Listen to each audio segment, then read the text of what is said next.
Hello बच्चों, स्वागत है आप सभी का ब्लैक बोर्ड फिजिक्स के यूट्यूब चैनल पे। तो क्लास 11th के न्यूमेरिकल्स हम लोग बना रहे हैं एम करीम किताब से।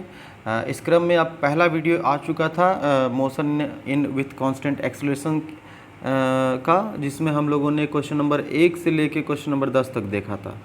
ये दूसरा वीडियो है इस चैप्टर का, और इसमें हम क्वेश्चन नंबर 11 से 10 से आगे देखेंगे, यानी 11, 12, 13, 14 ये सब देखेंगे। पहला वीडियो का रिस्पांस बहुत अच्छा था, आप लोगों ने बहुत कमेंट किया, बहुत अच्छा लगा। इसी तरीके से आप लोग जो है कमेंट करते रहिए और बताते रहिए कैसा लग रहा है आपको वीडियो।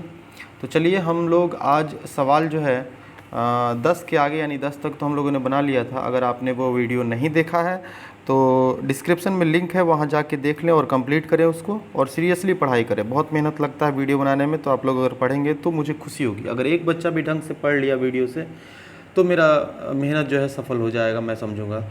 तो चलिए हम आगे बढ़ते हैं। क्वेश्चन नंबर 11 देखिए क्या कह रहा है बच्चों। If distance y of a particle at A time t along a straight line is given by y is equal to a1 plus a2t plus a3t square, then the acceleration of the particle will be। तो particle का acceleration क्या होगा, ये हमसे सवाल पूछ रहा है। ठीक है, तो आइए इस सवाल को हम लोग सॉल्व करते हैं। जो डिस्प्लेसमेंट क्वेश्चन नंबर 11 है, ये 11 नंबर क्वेश्चन है, और इसमें हमसे दिया हुआ है y is equal to a1 plus a2t plus a3t square. ठीक है, ये दिया हुआ है। अब कहता है एक्सेलरेशन पूछ रहा है यहाँ पे। a1 a2 a3 ये सब कांस्टेंट है ना। तो हमसे पूछ रहा है एक्सेलरेशन। y क्या है, y डिस्प्लेसमेंट है। तो हम जानते हैं, सबसे पहले हम वेलोसिटी निकालते हैं। तो वेलोसिटी अगर निकालें तो वेलोसिटी होता है dy बाई dt, है ना, डिस्प्लेसमेंट बाई टाइम। तो यहाँ पे हम डिफरेंशिएशन करेंगे तो d बाई डी टी, और y का जो वैल्यू है वो है a1 plus a2t plus a3t square.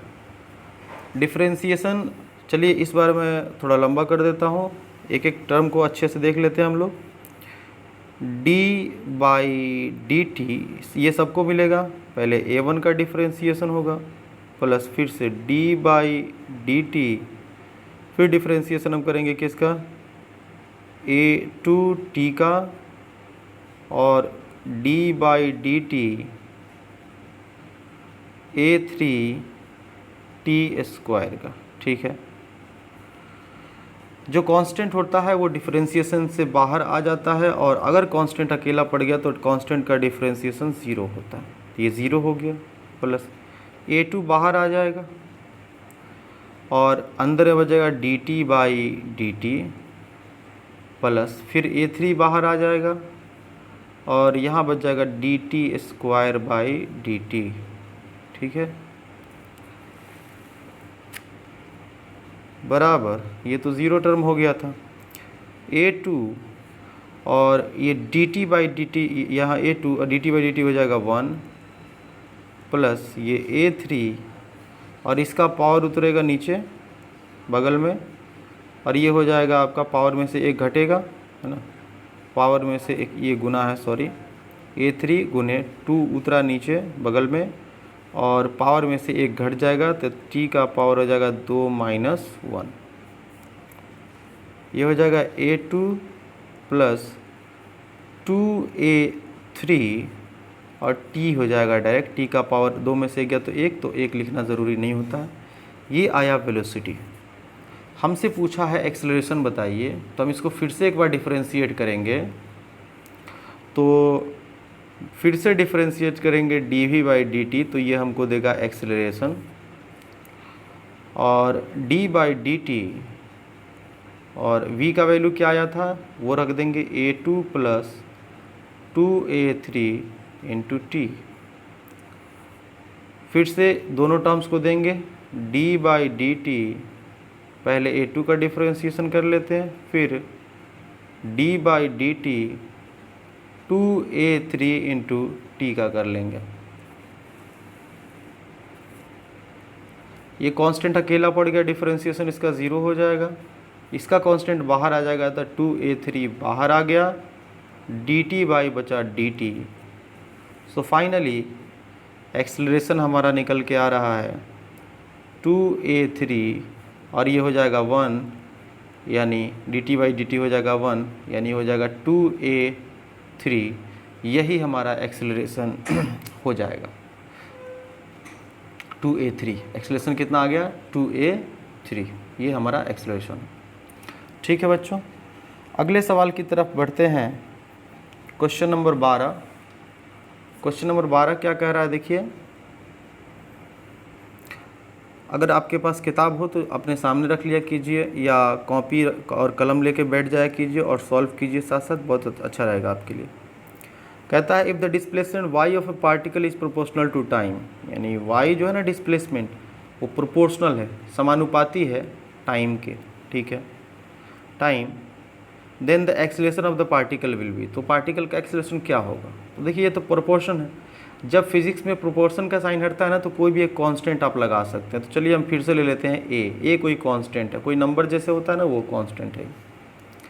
अब y हमारे पास मालूम चल गया, अब हमको चाहिए एक्सेलरेशन, तो पहले वेलोसिटी निकाल लेते हैं, इसको एक बार डिफ्रेंशिएट करेंगे y को तो वेलोसिटी मिल जाएगा हमको, तो dy by D T, so d by D T और y का मान क्या है a इंटू टी हुआ है ना।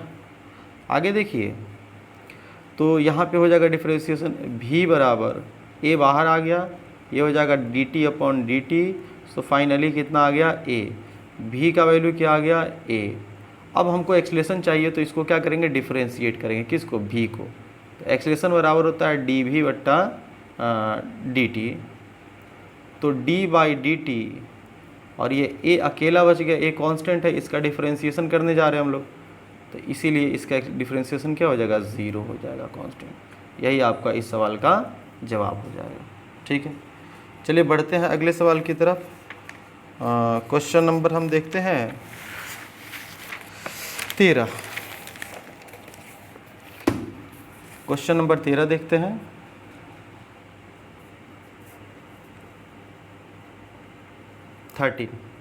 क्वेश्चन नंबर 13 क्या कह रहा है, if displacement y of a particle is proportional to t square, that is if then what is the initial velocity of the particle. Particle का इनिशियल वेलोसिटी क्या होगा, हमसे ये पूछ रहा है initial velocity. So y directly proportional है t square के, ठीक है भाई, y डायरेक्टली प्रोपोर्शनल है टी स्क्वायर के, ठीक है। तो हमसे पूछ रहा है इनिशियल वेलोसिटी, फिर से प्रोपोर्शन हटा के चाहे तो एक कांस्टेंट हम ला सकते हैं अपने मन से, फिजिक्स में जब भी प्रोपोर्शन का साइन आता तो एक कांस्टेंट ला सकते हैं, तो a इंटू टी स्क्वायर, ठीक है। अब आपको वेलोसिटी चाहिए तो डिस्प्लेसमेंट को क्या करना होगा, डिफ्रेंशिएट करना होगा टाइम के रिस्पेक्ट में एक बार, तो d बाई डी टी और यहाँ डिस्प्लेसमेंट y का मान दिया हुआ a इंटू टी स्क्वायर, ठीक है बच्चों। सो डिफ्रेंशिएट किए, a बाहर आ गया, हो जाएगा आपका डी टी स्क्वायर बट्टा डी टी, a बाहर और ये इसका 2 बगल में आ जाएगा और t कितना हो जाएगा 2 माइनस 1 हो जाएगा, ठीक है, पावर में से एक घट जाता है। यहाँ पे हो जाएगा बच्चों a 2a कह ले और ये हो जाएगा t, 2 में से एक गया तो सीधे t, ये आ गया वेलोसिटी का इक्वेशन, ठीक है। अब आपसे सवाल में पूछ रहा है इनिशियल वेलोसिटी। इनिशियल वेलोसिटी क्या होता है बच्चों, प्रारंभिक वेग होता है, और प्रारंभिक वेग यानी जब कैलकुलेशन स्टार्ट होता है उस समय। तो इनिशियल वेलोसिटी के लिए याद रखें कि इनिशियल वेलोसिटी कब होता है, इनिशियल वेलोसिटी तब होता है जब टाइम क्या होता है बच्चों 0, टाइम क्या होता है 0। टाइम अगर 0 होता है तो चलिए निकालते हैं, इनिशियल वेलोसिटी को u कह सकते हैं या फिर v इनिशियल कह सकते हैं, और इसका इक्वेशन क्या था 2at था, 2at था ना, तो t तो हो जाएगा 0, तो आपका u क्या आ रहा है, u आ रहा है 0। यही इस सवाल का आंसर हो जाएगा क्वेश्चन नंबर 13 का। चलिए आगे बढ़ते हैं, आपसे क्वेश्चन नंबर देखते हैं 14 क्या कह रहा है। Question number 14, in the above question state whether the body is moving with uniform velocity और यूनिफॉर्म एक्सेलरेशन। तो ऊपर वाला ही सवाल जो कि दिया हुआ है, क्या दिया था कि y डायरेक्टली प्रोपोर्शनल है टी स्क्वायर के। ये पूछ रहा है कि बताइए जो बॉडी का ये इक्वेशन दिया हुआ है यहाँ पे, वो बॉडी यूनिफॉर्म वेलोसिटी में है या यूनिफॉर्म एक्सेलरेशन। यूनिफॉर्म वेलोसिटी का मतलब होता है बच्चों कि उसका वेलोसिटी नहीं चेंज हो रहा है, और यूनिफॉर्म एक्सेलरेशन का मतलब होता है उसका एक्सेलरेशन नहीं चेंज हो रहा है, यानी कांस्टेंट है, एक समान वेग में है या एक समान त्वरण में है। तो फिर से हम चाहें तो इसको y बराबर ऐसे कांस्टेंट मान लेते हैं टी स्क्वायर। पहले हम वेलोसिटी का इक्वेशन निकाल के देखते हैं, तो v बराबर होता है dy by D T. So d by D T और y का मान हो जाएगा ए टी स्क्वायर। तो a को ले लिया बाहर और यहाँ टी स्क्वायर का डिफ्रेंशिएशन करेंगे तो 2t हो जाएगा। अब इतना तो आप सीख गए होंगे, है ना। 2 नीचे उतरेगा और t में से 1 घट जाएगा, तो इसको 2at लिख लेते हैं, अच्छा रहेगा, ठीक है। अब देखिए कि वेलोसिटी का इक्वेशन आ गया। अब आपको पता करना है कि वेलोसिटी कांस्टेंट है कि नहीं है। तो आप देखो कांस्टेंट चीज़ कब होती है, जो टाइम के साथ नहीं बदले। आप यहाँ टाइम 0 रखोगे, वेलोसिटी क्या हो जाएगा 0। आप टाइम 1 रखोगे तो वेलोसिटी क्या हो जाएगा 2a। 2 रखोगे तो क्या हो जाएगा 4a। 3 रखोगे तो क्या हो जाएगा 6a। वेलोसिटी बदल रहा है कि नहीं बदल रहा है। तो टाइम के साथ वेलोसिटी बदल रहा है, इसीलिए वेलोसिटी कांस्टेंट नहीं रहा। वेलोसिटी कांस्टेंट कहाँ रहा आपका, आप तो टाइम के साथ साथ बदल रहा है, इसीलिए वेलोसिटी यूनिफॉर्म नहीं है। वेलोसिटी आपका इज नॉट यूनिफॉर्म। ये बात समझ में आ गई, क्योंकि टाइम के साथ ये चेंज हो रहा है ना, वेलोसिटी यूनिफॉर्म नहीं है। अब बात कर लेते हैं बच्चों एक्सेलरेशन का। तो एक्सेलरेशन क्या होता है, एक्सेलरेशन होता है डी भी बाई डी टी, ठीक है। तो चलिए डिफ्रेंशिएट करते हैं डी बाई डी टी, और v का वैल्यू यहाँ हम लोग निकाले हैं 2at। 2at डिफ्रेंशिएट करेंगे, इसके लिए 2 और a बाहर ले लेते हैं, तो 2 और a आ गया बाहर, तो बचा क्या dt by D T. D T by D T 1 हो जाएगा, तो एक्सप्रेशन क्या आ गया 2a। अब आप इसमें देखो ज़रा, टाइम कुछ भी रखो, टाइम का तो फंक्शन है ही नहीं यहाँ पे, टाइम कुछ भी रखो, क्या एक्सेलरेशन बदलेगा। टाइम 0 रखो, एक्सेलरेशन कितना 2a। टाइम 2 रखो, एक्सेलरेशन कितना 2a। 3 रखो, 4 रखो, 5 रखो, कुछ भी रखोगे एक्सेलरेशन नहीं बदलेगा, क्योंकि इसमें टाइम है ही नहीं। इसीलिए यहाँ पर एक्सेलरेशन क्या है, एक कांस्टेंट है, यानी यूनिफॉर्म है। एक्सेलरेशन क्या है, एक्सेलरेशन यूनिफॉर्म, ठीक है। तो ये इसका आंसर हो जाएगा। आपसे पूछ रहा था कि वेलोसिटी यूनिफॉर्म है या एक्सेलरेशन, तो आप कहोगे क्या यूनिफॉर्म है, एक्सेलरेशन यूनिफॉर्म है, ठीक है। आगे बढ़ते हैं अगले सवाल की तरफ। Question number 15। क्वेश्चन नंबर 15 देखते हैं क्या कह रहा है बच्चों। 15 नंबर क्वेश्चन, ये क्वेश्चन कह रहा है a scooter moving with constant acceleration cover the distance between 2 point in 6 second. तो 2 पॉइंट के बीच में एक स्कूटर मूव कर रहा है और वो डिस्टेंस कवर करता है 6 सेकेंड में। Its speed when it passes the second point is 15 metre पर second. What will be the velocity when it passes from the first point if the distance between the 2 point is 60 metre. आइए draw करते हैं सवाल को। सवाल है आपके पास के 2 पॉइंट्स हैं, पॉइंट ए और बी कह लेते हैं हम, चलो ए है और यहाँ पे बी है, 2 पॉइंट है। तो दोनों पॉइंट के बीच में एक ऑब्जेक्ट जो है ना, एक स्कूटर मूव कर रहा है, और ये फर्स्ट पॉइंट है और ये सेकंड पॉइंट है। तो जब ऑब्जेक्ट सेकंड पॉइंट से मूव करता है ना, सॉरी, जब ऑब्जेक्ट सेकंड पॉइंट से मूव करता है तो उसका वेलोसिटी दिया हुआ है कितना है 15 मीटर पर सेकंड। यहाँ पर वेलोसिटी दिया हुआ है बच्चों 15 मीटर पर सेकंड, और कहता है कि इस यहाँ से ए से बी तक जाने में जो समय लगता है, टाइम लगता है, वो 6 सेकंड लगता है। ये क्वेश्चन में ही कह रहा है, ठीक है। साथ ही साथ ये कह रहा है कि दोनों पॉइंट के बीच में जो दूरी है वो 60 मीटर की, यानी एस दिया हुआ है आपको कितना मीटर का, 60 मीटर दूरी दिया हुआ है, ठीक है। तो सवाल क्या है आपसे, सवाल ये कह रहा है कि जब वो फर्स्ट पॉइंट पास कर रहा है तो बताइए उसका वेलोसिटी क्या है। मतलब ए पर जब वस्तु ए से पास कर रहा है तो उसका वेलोसिटी क्या है, यानी आपसे इनिशियल वेलोसिटी पूछ रहा है कि इनिशियल वेलोसिटी क्या, इसको हम फाइनल मान सकते हैं।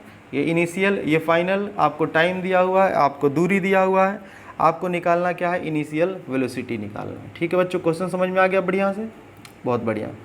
तो इसके लिए हम लोग जो है लगाते हैं फॉर्मूला v बराबर u प्लस ए टी। ठीक है, चलिए इस फॉर्मूले को लगा के देखते हैं। क्या v हमें मालूम है? हाँ 15 मीटर पर सेकंड। क्या u मालूम है? नहीं, इसको निकालना है। क्या a मालूम है? नहीं, a भी नहीं मालूम है। क्या t मालूम है? हाँ 6 सेकंड मालूम है। मतलब दो चीज़ें नहीं पता है, और एक फार्मूले से दो अननोन क्वांटिटी आप नहीं पता कर सकते हैं। तो इसीलिए हमको दो इक्वेशन चाहिए। तो चलिए इसको पहले शुरू करते हैं। यहाँ v का मान पुट करते हैं 15, और u तो खुद निकालना ही हमें, और a भी निकालना है, और टाइम दिया हुआ है 6। तो यहाँ से ऐसा हो जाएगा कि u प्लस ये 6a कितना हो जाएगा, 6a हो जाएगा, 6a हो जाएगा। तो इसको लिख सकते हैं u प्लस 6a बराबर क्या लिख देते हैं, 15। मतलब इसको इधर ले आए, इसको इधर लेके आ गए। ठीक, इसको इक्वेशन 1 मान लेते हैं। ठीक है, नेक्स्ट फार्मूला एक और लगाते हैं बच्चों, क्योंकि हमको दो इक्वेशन चाहिए, एक इक्वेशन सॉल्व होगा नहीं सवाल हमारा। दूसरा इक्वेशन ले लेते हैं कि s बराबर U T plus half A T square. ठीक है, अब s हमको दिया हुआ है, दोनों पॉइंट के बीच की दूरी कितनी थी, 60 मीटर थी, इज इक्वल टू u तो पता नहीं, निकालना है। दोनों के बीच में समय कितना लगा, 6 का लगा, और प्लस हाफ एक्सेलरेशन का तो पता नहीं, लेकिन हमें टाइम पता है, तो 6 का क्या हो जाएगा, स्क्वायर हो जाएगा। ठीक है, अब यहाँ हो जाएगा 60 बराबर 6u प्लस ये 6 6 के 36 हो जाएगा, है ना। आज 2 से काट दो 36 को, कितना 18 बार में कट जाएगा। डायरेक्ट एक स्टेप कम कर दे रहे हैं, 6 6 के 36 और 2 से काटेंगे तो 18 बार में, तो ये 18 और कितना हो जाएगा a।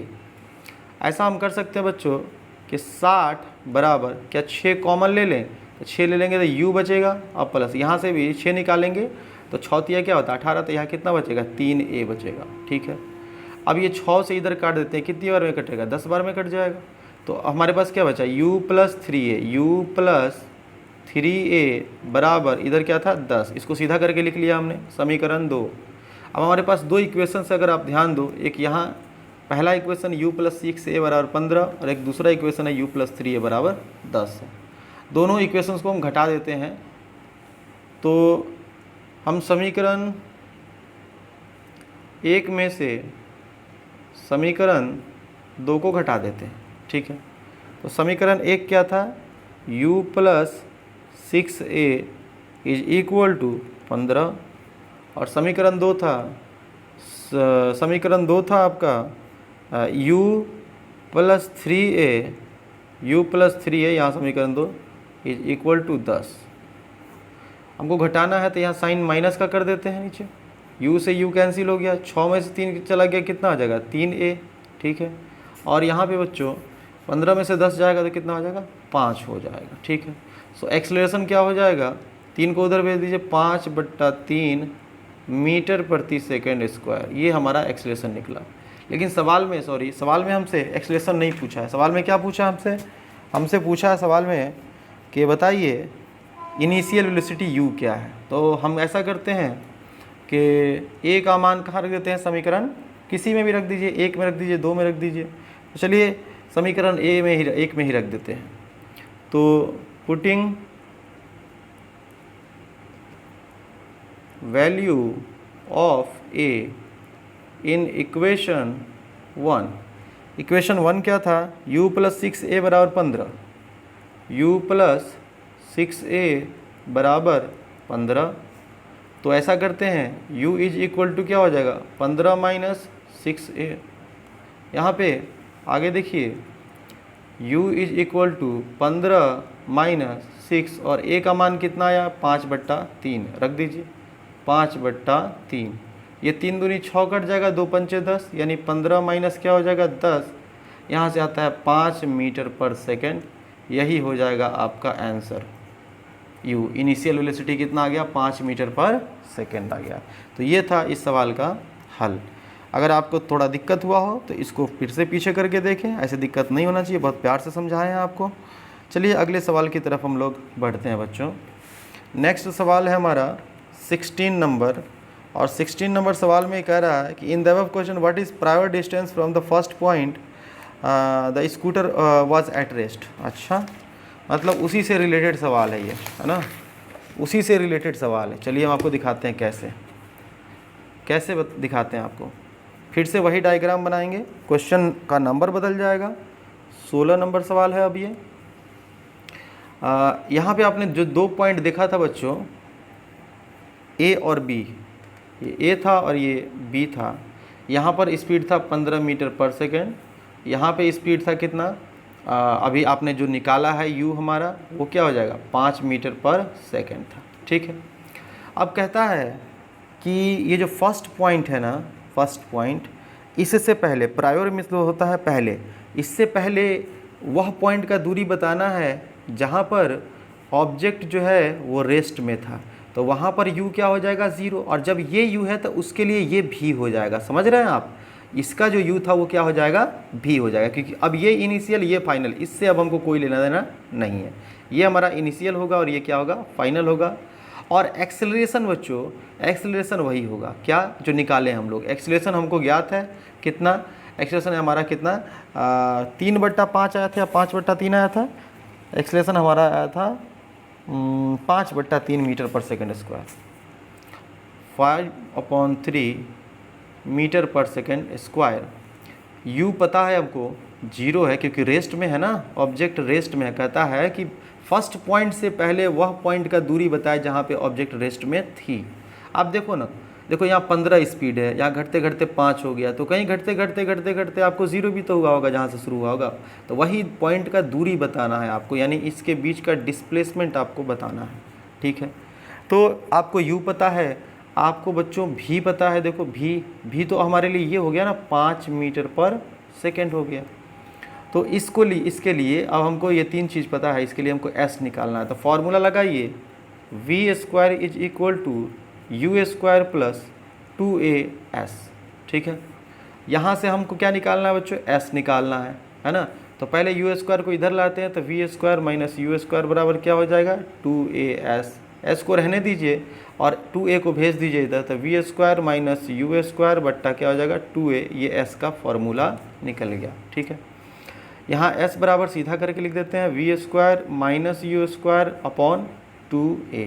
ठीक है, अब वैल्यूज़ को ज़रा पुट करते हैं। v कितना था बच्चों 5 का स्क्वायर, u क्या था 0 और 2, a कितना था तो 5/3, अभी ना निकाले थे हम लोग। ठीक है, अब ऐसा है ऊपर में 25 हो गया और यहाँ पे आप 25 के नीचे 1 मान लो, है ना, और यहाँ पे 5 दूनी कितना है 10 है, 10 क्या हो जाएगा 3। देखो ये 10/3 ये साथ में है ना, ये ऊपर नहीं जा सकता है, इसके नीचे में 1 मान लिया।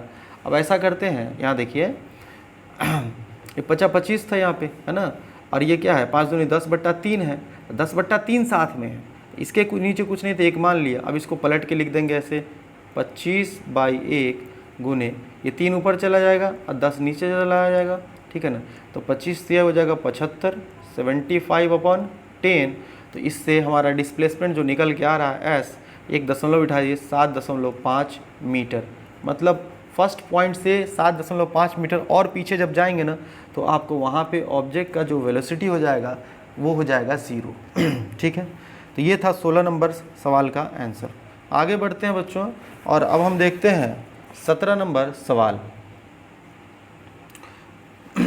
तो 17 नंबर सवाल ज़रा ध्यान दीजिए। किताब आप अपने पास रखिए, ख़रीद लीजिए, किताब कहीं से भी अवेलेबल करवा लीजिए, ज़्यादा अच्छा रहता है। 17 नंबर सवाल चलिए पढ़ के बताते हैं आपको। लंबा सवाल है इसीलिए आपके सामने रख दिए हैं। 2 cars are moving towards each other. 2 car एक दूसरे की तरफ जा रही है। Each other on a straight road, एक सीधी सड़क पर दोनों कार एक दूसरे की तरफ जा रही है। एक कार जा रही है 10 मीटर पर सेकंड से और दूसरी कार जा रही है 12 मीटर पर सेकंड से respectively. When they are 160 metre apart, जब वो कितने दूरी पर थी 160 मीटर की दूरी पर थी। Then each car decelerate क्या होता है, एक्सेलरेशन का उल्टा। जब एक्सेलरेशन आपका मतलब कि वेलोसिटी के अपोजिट डायरेक्शन में हो, वेलोसिटी को घटाने लगे, तो वो डी एक्सेलरेशन कहलाता है। एट 2 मीटर प्रति सेकेंड स्क्वायर, दोनों कार जो है वो अपना स्पीड घटाने लगा, किस एक्सेलरेशन से 2 मीटर प्रति सेकेंड स्क्वायर के एक्सेलरेशन से, until they stop in order to avoid collision, कि दोनों में टक्कर ना हो जाए इसीलिए दोनों ने ब्रेक लगाया और गाड़ी को रोकने लगे। Calculate the distance between them when they come to rest. बहुत अच्छा सवाल है ये, चलिए इसको बनाते हैं। क्वेश्चन को हम ड्रॉ करते हैं आपके लिए। क्वेश्चन नंबर है 17 दो कार है, ध्यान से देखिए बच्चों, दो कार है हमारे पास। एक कार इधर से जा रही है और दूसरी कार जो है बच्चों, ठीक है, वो इधर से जा रही है। ठीक, एक कार का स्पीड है इधर जाने का 10 मीटर पर सेकेंड, दूसरे कार का स्पीड मान लेते हैं 12 मीटर पर सेकेंड, जो क्वेश्चन में दिया हुआ है। ठीक है, ये कहानी कब शुरू होती है? जब दोनों के बीच में दूरी थी 160 मीटर, 160 मीटर। जब 160 मीटर दूरी बची थी दोनों के बीच में, तो दोनों कार के ड्राइवर का एक दूसरे पर नज़र पड़ा। दोनों एक दूसरे से टकरा ना जाएं, इसके लिए दोनों ने अपना ब्रेक लगाया और अपना स्पीड घटाने लगे वो लोग। और दोनों कितना एक्सेलरेशन के साथ घटाया? तो एक्सेलरेशन दोनों का था, क्वेश्चन में दिया हुआ है 2 मीटर पर सेकेंड स्क्वायर। अब क्योंकि एक्सेलरेशन क्या हो रहा है यहाँ पे, डी एक्सेलरेशन है, तो यहाँ पे निगेटिव साइन लगा देंगे हम लोग, क्योंकि ये घटा रहा। ठीक है, यहाँ पे भी एक्सेलरेशन इसका भी सेम होगा, -2 मीटर पर सेकेंड स्क्वायर। ठीक है बच्चों, अब क्या दिया हुआ और कहता है कि बताइए between them when they come to rest. तो ये कितनी दूर एक दूसरे से, कितनी नज़दीक आकर, ये एक दूसरे से कितने नज़दीक आकर रुकेंगे। मतलब मान लो कि ये कार पहुंच गया यहाँ पे, है ना, और ये कार इधर से चल के यहाँ पे पहुंच गया, ठीक है, ब्रेक मार के। तो ये जो दूरी है ना, ये आपको बतानी है। तो इसके लिए आपको ये देखना होगा कि ये कार कितना दूरी तय करता है और ये कार कितना दूरी तय करके क्या होता है, रुक जाता है। क्योंकि रुकेगा तब ना इसका फाइनल वेलोसिटी क्या हो जाएगा, 0। फाइनल वेलोसिटी क्या हो जाएगा, 0। इस कार के लिए ये इसका इनिशियल हो जाएगा, u1 कह लीजिए, और ये v1 कह लीजिए। इसका, इस कार का ये इनिशियल हो जाएगा u2 कह लीजिए, और इसका जो वेलोसिटी हो जाएगा v2, ये भी क्या हो जाएगा, 0, क्योंकि कार जाके क्या हो रही है, रुक जा रही है।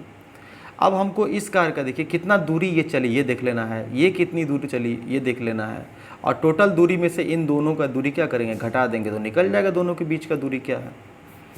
तो इसके लिए हमको एक्सेलरेशन पता है, हमको इनिशियल पता है, हमको फाइनल पता है, एस निकाल देते हैं। तो फार्मूला हमारे पास सिंपल सा ही है, v² बराबर u² प्लस 2as।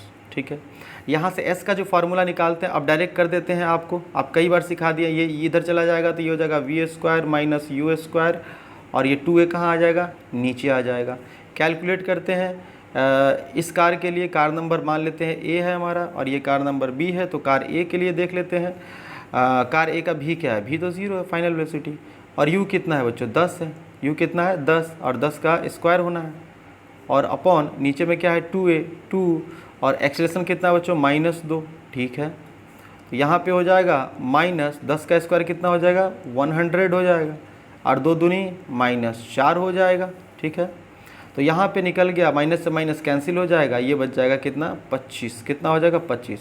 तो मान लेते हैं इसका डिस्प्लेसमेंट जो चला वो s1 है, वो कितना आया है, 25 मीटर। ठीक है, ये 25 मीटर चला है।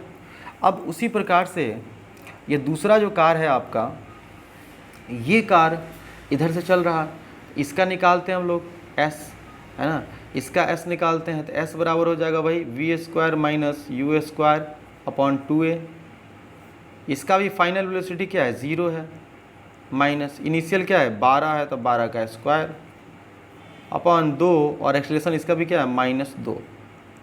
यहाँ पे ये 0 माइनस 12, 12 का स्क्वायर क्या हो जाएगा, 44, 144, माइनस 144, और 2 दूनी -4, माइनस माइनस तो प्लस हो जाएगा यहाँ पे।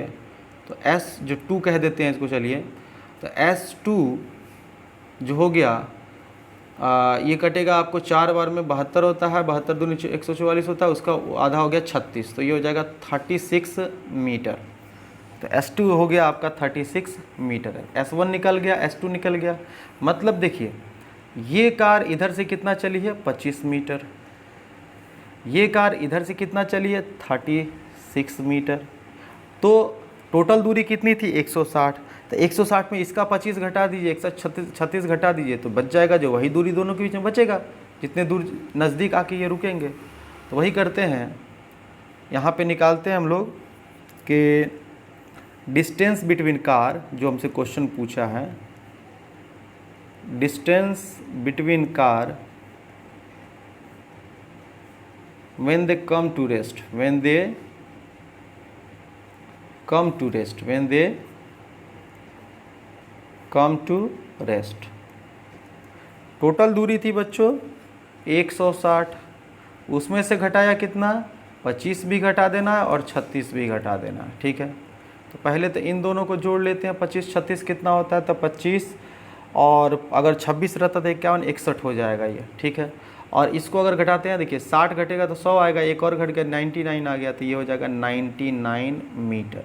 ये डिस्प्लेसमेंट होगा, सॉरी ये डिस्प्लेसमेंट होगा जितना नज़दीक आके क्या हो जाएगा, दोनों कारें एक दूसरे के रुक जाएंगी। तो दोनों कार के बीच में जो दूरी होगी बच्चों ये वाली, ये कितनी होगी 99 मीटर। दोनों कार एक दूसरे से 99 मीटर की दूरी पर आकर एक दूसरे से रुक जाएंगे, ठीक है।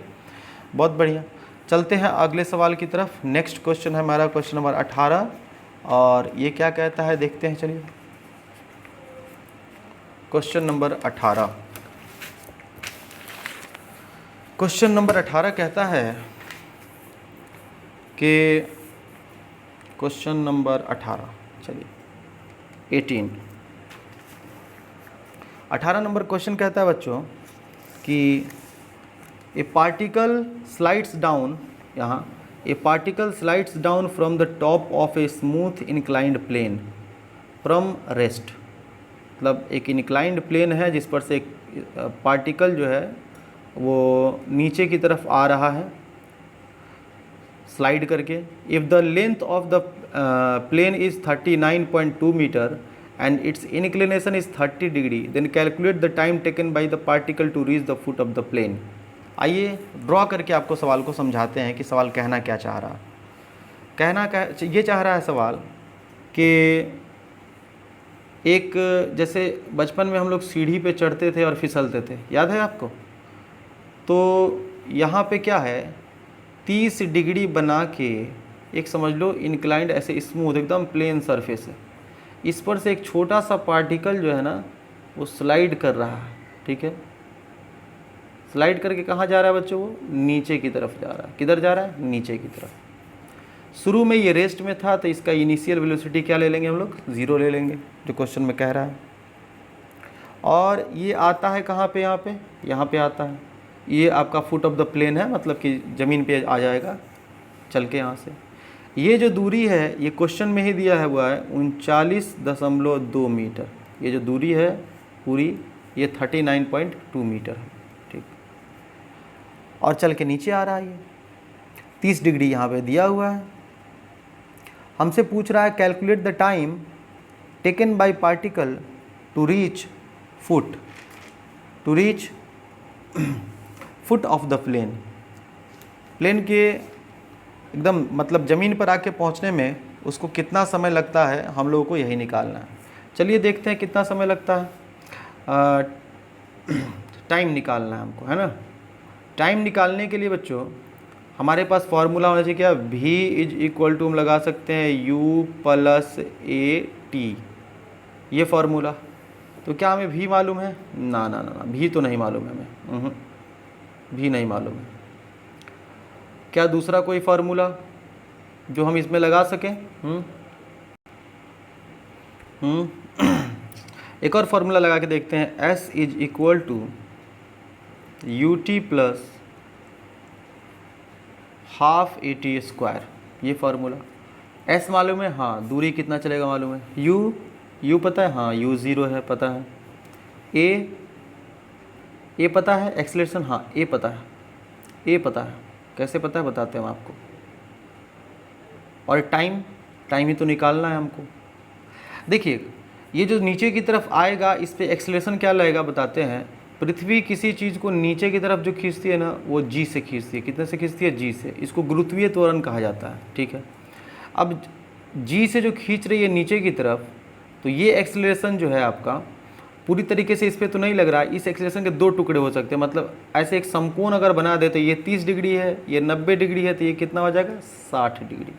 और इस जी का कंपोनेंट हम तोड़ सकते हैं इधर की तरफ, एक इधर और एक इधर टूटेगा, तो इधर वाला हमारे किसी काम का नहीं है। हमको ये एक्सेलरेशन चाहिए, इस डायरेक्शन में जो एक्सेलरेशन लग रहा है उसको नीचे लेके जा रहा है। तो जी का जो ये टूटेगा, ये जी है आपका, और ये थीटा इसके साथ जुड़ा हुआ है, तो इधर वाला कंपोनेंट एक्सेलरेशन का आ जाएगा जी कॉस 60 डिग्री। तो ये हमारा एक्सेलरेशन हो जाएगा जी कॉस 60 डिग्री, ठीक है। चलिए सारे वैल्यूज़ को हम पुट करते हैं और देखते हैं क्या आता है। एस दिया हुआ है, हाँ, कितना? 39.2 मीटर। यू बराबर, यू कितना है? 0 बराबर, यू कितना है? 0। टाइम जो भी रहे कोई दिक्कत नहीं है, प्लस हाफ ए। एक्सेलरेशन हो गया, कितना आया बच्चों? जी कॉस 60 डिग्री और इंटू टी का स्क्वायर। चलिए सारे वैल्यू पुट कर दिए, अब हल करना बाकी है। ये हो जाएगा 39.2 इज इक्वल टू, ये तो 0 हो गया, प्लस यहाँ पे 1/2 गुने जी का मान होता है 9.8, कॉस 60 होता है 1/2 और टी का स्क्वायर।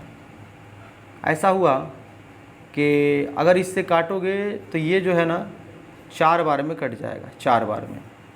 तो ये हो गया 4 इज इक्वल टू 2 दूनी 4, तो 1/4, ये तो कट गया, बचा क्या? T square. तो इधर भेज दो, 4 चौका क्या हो जाएगा? 16 बराबर क्या हो जाएगा? T square. So t is equal to कितना हो जाएगा? √16। So t is equal to हो गया 4 सेकेंड। और यही हो जाएगा जो हमसे पूछ रहा था कि कितनी देर में ये यहाँ से चल के यहाँ तक पहुँच जाएगा, ज़मीन पे पहुँच जाएगा। तो हमारा समय निकला है 4 सेकेंड। 4 सेकेंड में वो वहाँ से नीचे चला आएगा, ठीक है। अगले सवाल की तरफ देखते हैं। क्वेश्चन नंबर 19 क्या कहता है?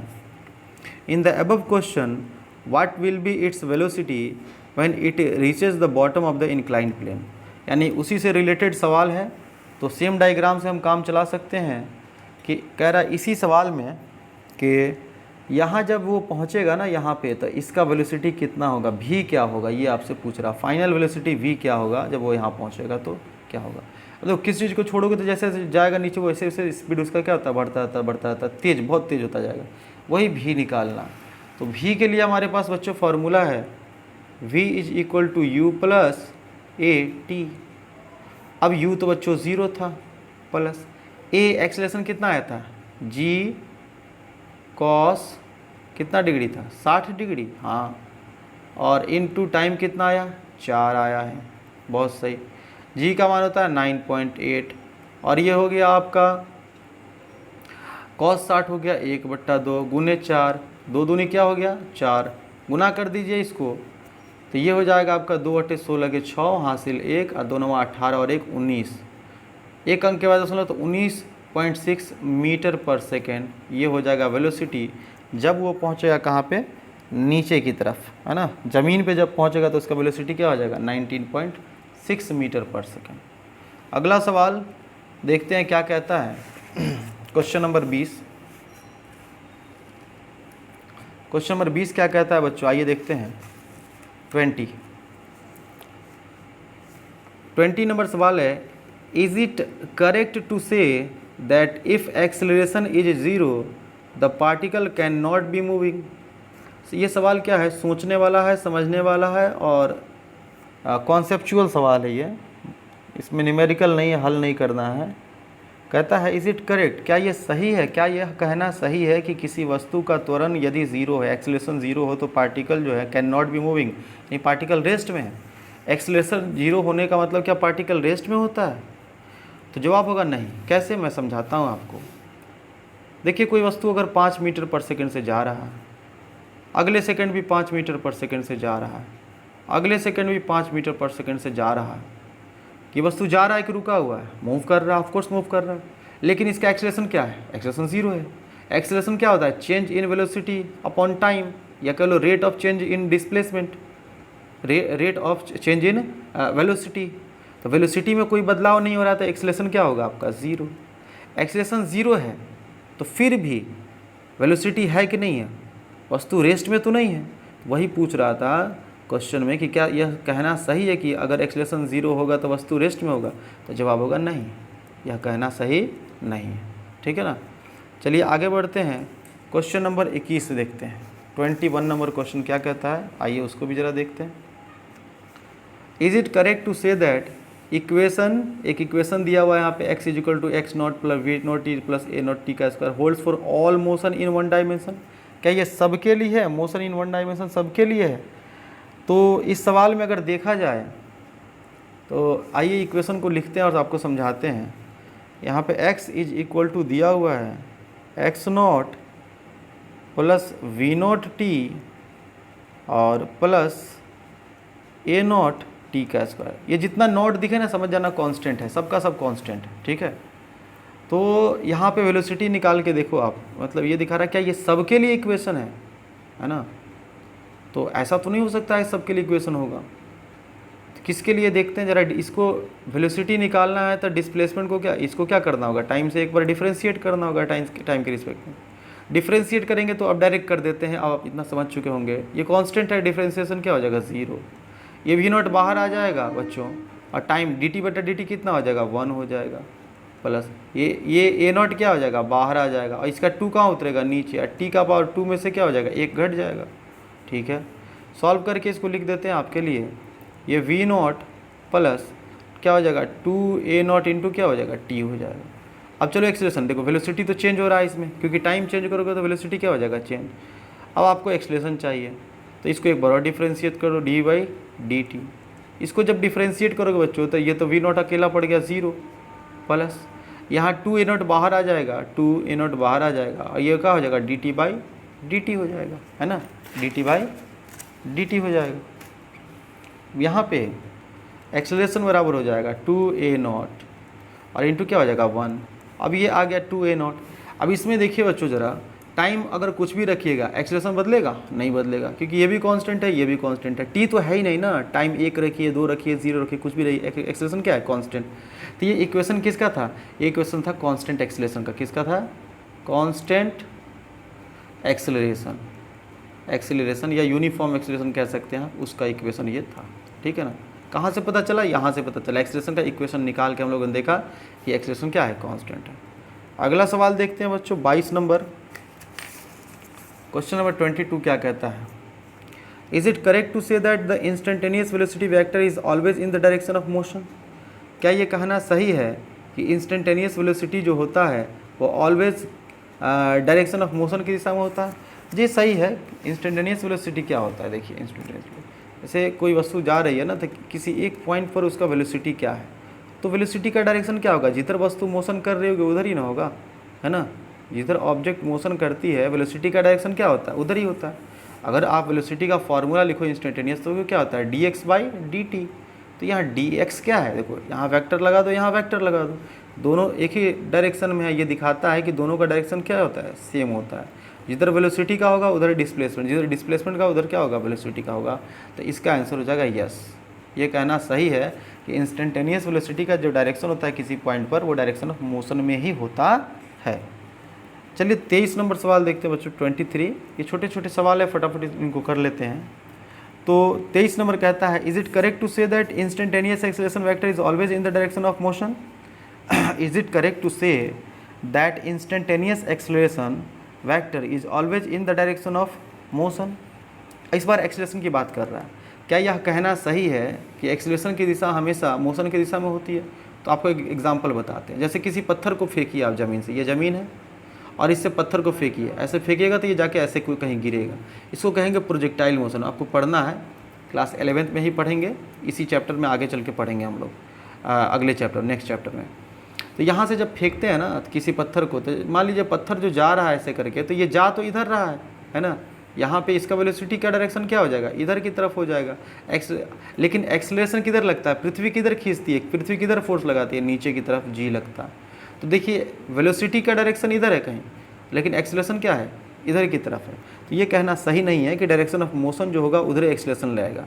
मोशन इधर है लेकिन डायरेक्शन क्या है, एक्सेलरेशन का नीचे है, तो ये हो जाएगा नो। इसका आंसर क्या हो जाएगा, नो, कि हमेशा जो है डायरेक्शन ऑफ मोशन में इंस्टेंटेनियस एक्सेलरेशन नहीं होता है। तो ये था बच्चों आज का ये वीडियो। इस वीडियो में हमने करीब कितने सवाल देख लिए, 10 सवाल उधर देखे थे, 14 सवाल हम लोगों ने देख लिए, 24 तक देख लिया। ठीक है, अगला वीडियो जल्द देख आपके लिए आएंगे, तब तक के लिए धन्यवाद। कमेंट जरूर करिए, बताइए कैसा लग रहा है आपको, है ना। Okay, bye bye.